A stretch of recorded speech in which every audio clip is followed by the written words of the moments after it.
Because the thing about horror, the thing that I love is, first of all, it is a level playing field. You could have a big budget horror film do gangbusters, or you could have an indie horror film do gangbusters. Horror creates stars because a lot of times the concept itself, the story itself, or even the villain itself is bigger than the cast. Hey guys, it's your girl Lisa here with Movie Lovers, and guess what time it is? It's time for our remake, reboot news of the week. Blair Witch movie reboot lands 2027 release. That's right, they're doing a remake of the Blair Witch Project. You gotta be kidding me! This is a joke! Interestingly enough, you've got Obsession, another indie horror film that's doing gangbusters at the box office, might possibly be the best horror film of the year.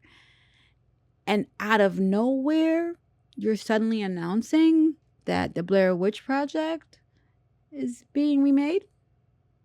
That's suspicious. All right. Technically, Lionsgate announced this way back in 2024, but the timing feels a little coincidental. You know what I mean? So Lionsgate is looking to introduce this new vision of the Blair Witch Project to a whole new generation. Get on ya. So currently, the movie has no title and is slated to release next year, September 24th, 2027.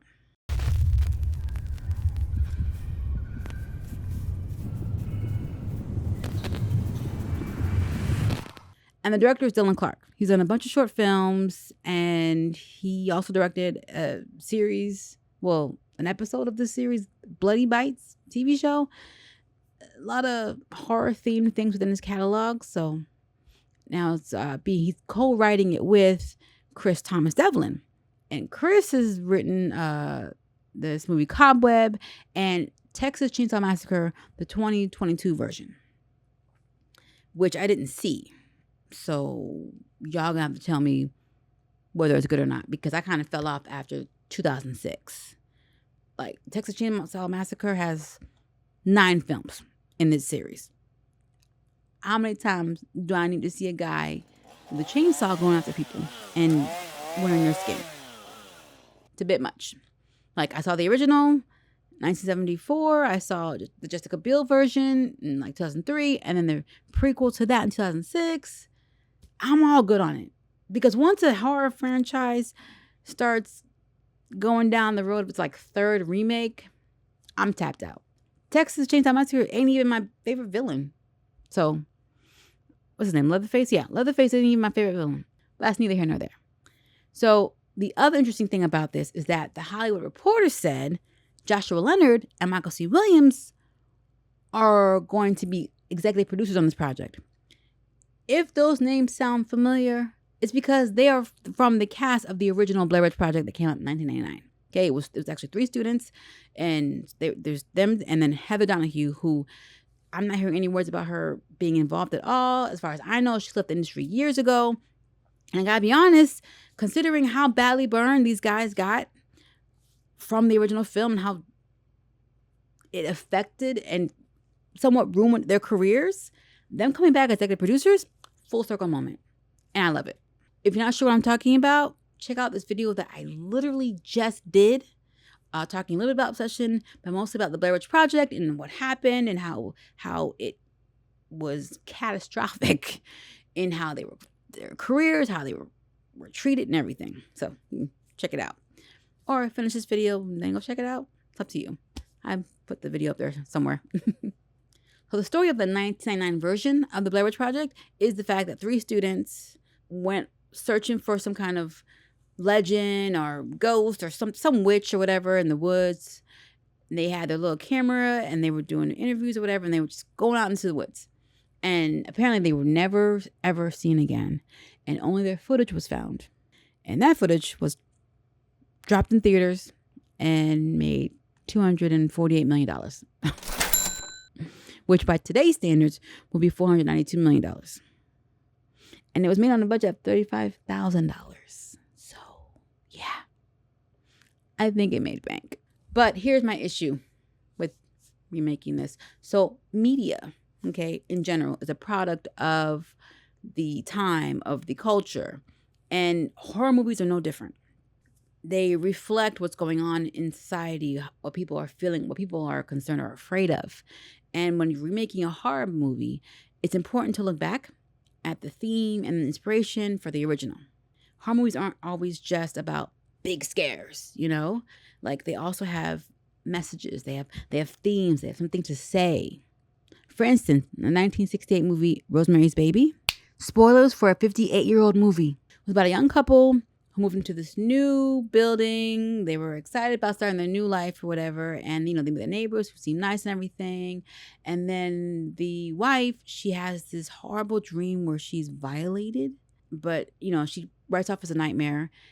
And not too long after that, they're pregnant. Yay! And the husband is having huge success at work. Everything's good. But then her neighbors start really injecting themselves into every aspect of her life, including her doctor. She doesn't work, so she's home all day.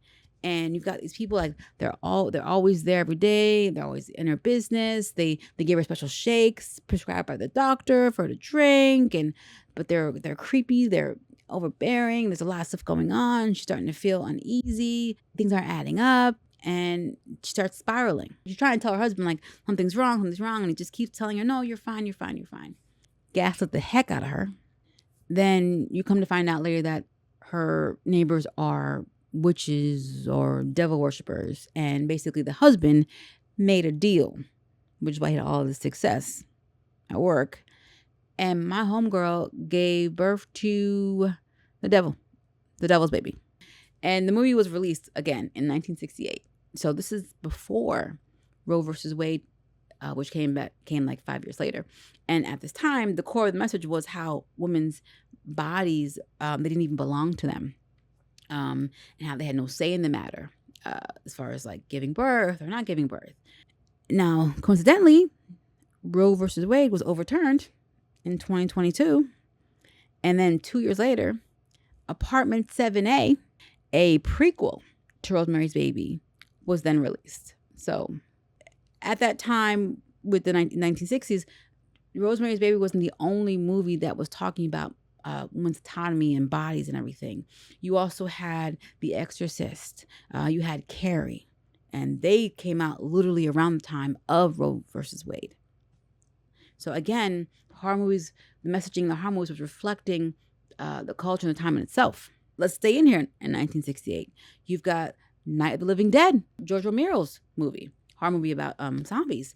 And, at that time, you got the civil rights movement. And here it is, this movie comes out, and the main character is a Black man who's trying to lead a group of people, help them survive this zombie attack. These zombies attack. There's zombies that are coming for them. And the crazy thing is that, he like makes it to the end only to have a group of white vigilantes who are hunting zombies, like shoot and kill him on sight without checking to see if he's a zombie. And then they set his body on fire, which is a little kind of like reminiscent of lynching. You've got Halloween and Friday the 13th, like 1978, 1980, where you like the safe suburbs at a time when the suburbs were huge and families were moving into suburbs and these, protected developments. And here it is, you've got these guys on rampages, like wrecking things up, like boom, boom, boom, cutting people down. And that was kind of reminiscent of like people, the fear of, oh, this is not a safe space as much as I think it is. Halloween and Friday the 13th are more about our safe spaces being invaded. Because you would think, oh, quiet suburbs, families, people going off to work, kids going off to school, playgrounds, kids outside, just nice, peaceful place. And here it is.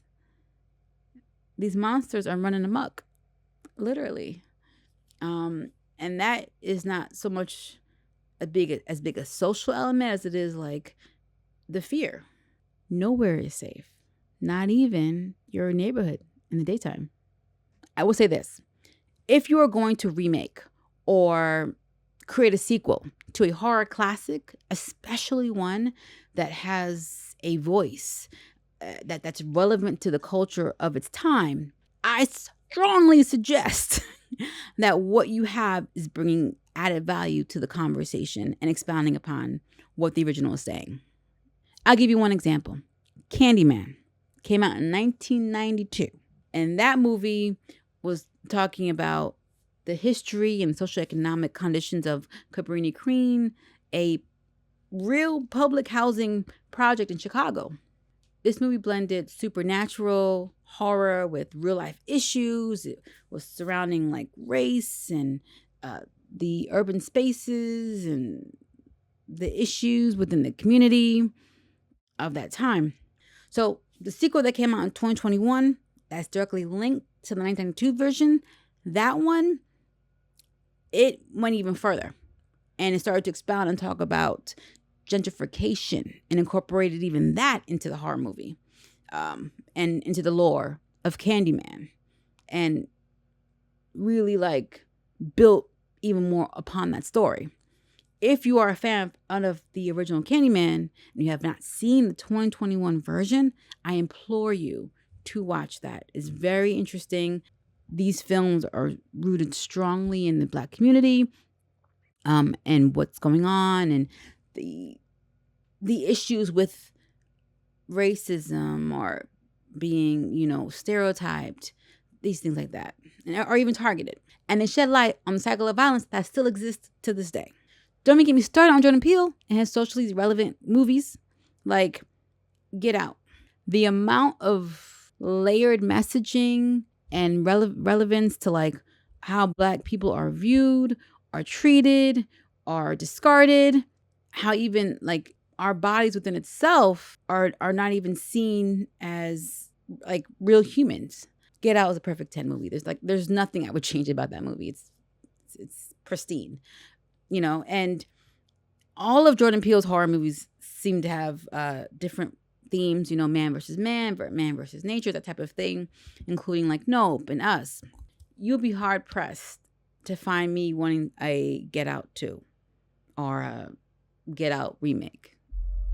Get out. Sorry, man. Get out! Yo! And sometimes there is no deep-rooted theme. It's just a concept so new, so innovative, that it cements itself as a classic. And that's where I'd file The Blair Witch Project. A found footage film, the first of its kind, the leader of the pack, so to speak, that had genius marketing and timing. There was no social media. Google itself was only like a year old. And true crime documentaries weren't really a thing like that. And here it is. You are literally letting the world know, hey, these 3 students, they went out into the woods looking for this Blair Witch thing, and they never returned. They never came back. But we have their footage. Do you guys want to see what happened to them? Do you want to see what they went through? Let's see if there's any clues. And we were all like, yeah, we do.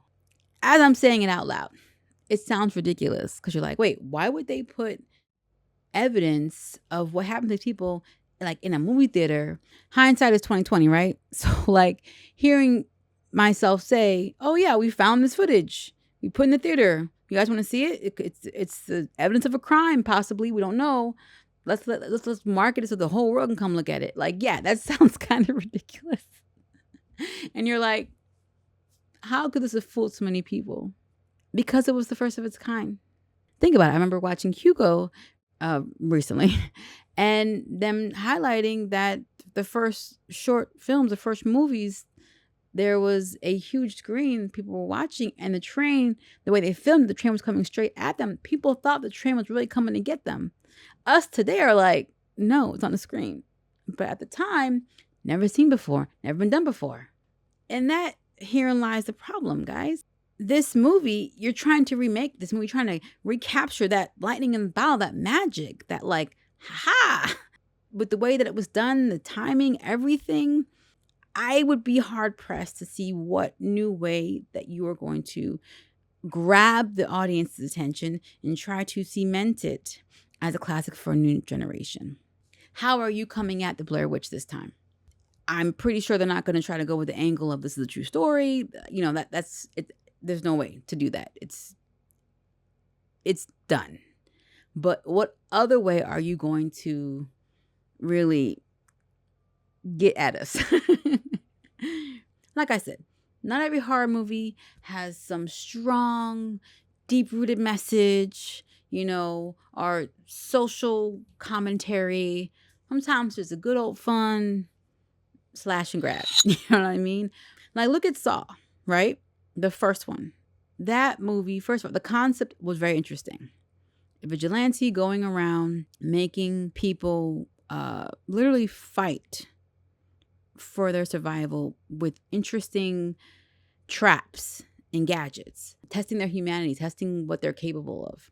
And the whole time you're watching these two guys in the room, they're trying to save each other.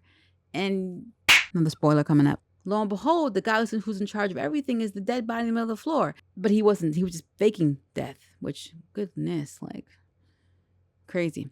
But that whole scene, that whole part, like, that was just, it blew us out the water. It blew us away. I'm not saying that there is no hope for this. And I hope I'm not sounding too negative. I'm just trying to come at it realistically. Like, what was so powerful about the first movie? What impact did Blair Witch have? Found footage. It literally created the genre of found footage films, which again I've covered before, you know, Paranormal Activity, Cloverfield, blah, blah, blah. And there are successful horror movie remakes. Case in point. Will Blair Witch be joining them? Because the thing about horror, the thing that I love is, first of all, it is a level playing field. You could have a big budget horror film, do gangbusters, or you could have an indie horror film, do gangbusters. Horror creates stars because a lot of times the concept itself, the story itself, or even the villain itself is bigger than the cast. So a lot of times you can literally bring in unknowns and have them blow up. And again, you can incorporate messages, speaking to the culture, speaking about the culture, you know, making a stance within the movie. Don't even get me started on movies and AI, because directors and filmmakers have been warning us about the direction where we've been going for decades. Starting with one of my favorite movies of all time, Terminator 2. But, you know, we can go back to Terminator. For decades, he's been warning us and telling us how we interact with technology. We need to be careful with it. And here it is, years before it really became a thing. The movie Her, starring Joaquin Phoenix, came out. And he basically fell in love with his AI robot. And now, fast forward, people literally have relationships with chatbots. And in that movie, it talks about how, like, he literally is isolating himself from real life interaction. His inability to form a real relationship with a real person. Not trying to trash talk anybody who is into chatbots or robot partners. Because if being honest, like, we were created to not be alone. And we don't really do well when we're alone. I'm not talking about introverts who don't want to be socially engaging. Like, okay, you know what? I'm getting off track here. My point is, movies, horror movies, sci-fi, like movies in general reflect a lot of the time, but horror movies especially speak to our fears, speak to our concerns, speak to what's happening. That is why, honestly, we are seeing a lot more, in my opinion, movies about AI and its abuse or use than we were before, because this is what's happening in the culture, in the society, in the community now. Honestly, horror remains to be one of my favorite genres. I fell in love with it when I was 7. I've loved it ever since. I've taken breaks here and there when it got a little too out of hand for me. AKA Evil Dead, which I'm actually probably going to watch them soon. That's a separate thing. And even when you couple it with something like horror comedies, oh my gosh, listen, I love me some horror comedies, okay?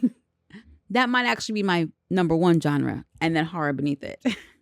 I love sci-fi, I love romance, action, love them. But if a trailer comes out and a trailer is for a horror movie, I'm more inclined to watch that trailer than a new romantic comedy or a new action film trailer. If I'm being honest, this is coming from somebody who has a real love for horror, who loves the genre, who loves the people involved. I want to see these movies thrive and success. I want to see more original ideas, more original films, and I want more unknown actors getting their break, getting their in through these films. Not to say you can't enjoy, known actors in horror movies, like the Conjuring films. Hey, I love those people. So my thoughts are this. I need to see a trailer. I am hopeful that they have something new to bring. And I'm wondering what it's going to be, because it literally, it won't make sense for it to just be basing itself on found footage. That's been played out. And I don't need a rehash of everything. I need something new. Add to the conversation. What's a new way to bring it? But how are you guys feeling? What are you guys thinking about this remake on the Blair Witch Project? Are you interested? Are you not? Is it a yay? Is it a go? Is it a red light, green light, yellow light? Again, I'm going to hold full judgment until I see a trailer or script or something. We'll see. But you guys let me know how you feel. Let's talk about this. Leave your comments. I love reading comments, talking. I respond to comments. Just, try to keep it as respectful as possible. I appreciate it. Thank you guys for checking out this video. If you rather enjoyed yourself, please feel free to hit that like button. If you're feeling my channel, I would love for you to subscribe, hit that notification bell so you can always be updated what's going on. And I want to give a huge shout out to my top tier Patreon members, Bonker and Thelma. Thank you guys so much for all you do and all your support. And if you guys are interested in checking me out, head over there to patreon.com/NXG Global or NXG Global Productions. And you can check out some of the bonus content, behind the scenes, my writers' meetings, and all the things fun. Love for you guys to join the community and, see what we're about. All right, guys. See you in the next video. Bye.